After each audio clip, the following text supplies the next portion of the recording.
এই যে দর্শক দেখো কি অবস্থা। এইটুখানি ঝড়ে এত বড় ডাল ভেঙে পড়েছে। এই হচ্ছে আমাদের ঘর। এই ঘরের ওপরে এত বড় একটা গাছ।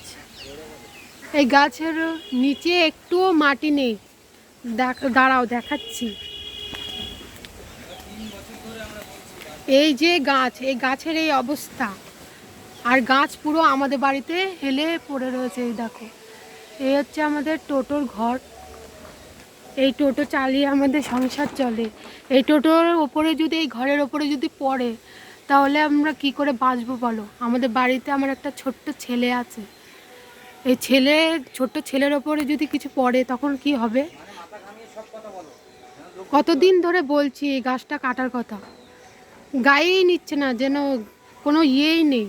ওদের বাড়ি আছে দেখে তাই কোনো পাত্তা দিচ্ছে না। আর আমাদের এরকম ঘর দেখে, টিনের ঘর, ছোট ঘর, তা আমাদের গাছে নিচে তো ঘর, আমরা তো থাকতেই হবে।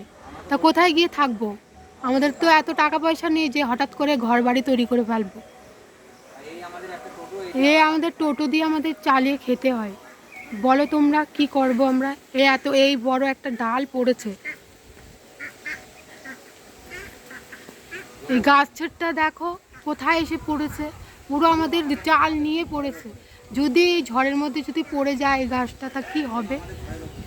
তাহলে আমাদের 5 জন, ফ্যামিলির মধ্যে 5 জন, এই 5 জনের মধ্যে যদি মরে যায় তখন কি হবে? আমার ছেলের কি হবে? একটা ছোট্ট ছেলে আছে আমার বাড়ির।